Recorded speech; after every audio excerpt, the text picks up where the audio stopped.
আমায় কেন লজ্জা দেন হেন? আবৃত্তি করছি কবি সুকুমার রায় রচিত কবিতা জীবনের হিসাব। বিদ্যে বোঝায় বাবু মশাই, চুরি শখের বটে। মাঝিরে কোন বলতে পারিস? সূর্য কেন ওঠে, চাঁদটা কেন বাড়ে কমে, জোয়ার কেন আসে? বৃদ্ধ মাঝি অবাক হয়ে ফেল ফেলিয়ে হাসে। বাবু বলেন, সারা জনম মরলি রে তুই খাটি, জ্ঞান বিনা তোর জীবনটা যে চারি আনায় মাটি।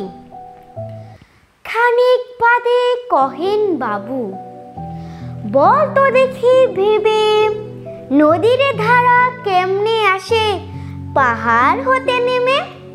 বল তো কেন লবণ পোড়া সাগর ভরা পানি? মাঝি সে কয়, হাহারে মশাই, অত কি আর জানি? বাবু বলেন, এই বয়সে জানিস নিও তা কি? জীবনটা তোর নেহাত গেল অষ্ট আনায় ফাঁকি।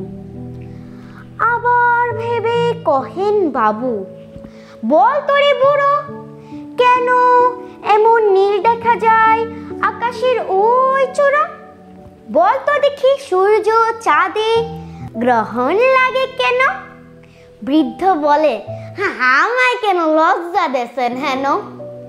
বাবু বলেন, বলবো কি আর, বলবো তোরে কিতা? দেখছি তোর জীবনটা যে 12 আনায় বৃথা। খানিকে বাদে ঝড় উঠেছে, ঢেউ উঠেছে ফুলে, বাবু দেখেন নৌকা খানি ডুবলো বুঝি তোলে। মাঝির কোন একই আপদ, ওরে ও ভাই মাঝি, ডুবলো নাকি নৌকা এবার, মরবো নাকি আজি? মাঝি শোধায়, সাঁতার জানো?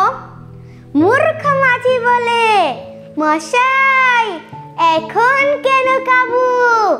বাঁচলে শেষে আমার কথা হিসেব করো পিছে। তোমার দেখি জীবনে খানা 16 আনায় মিছে। ধন্যবাদ।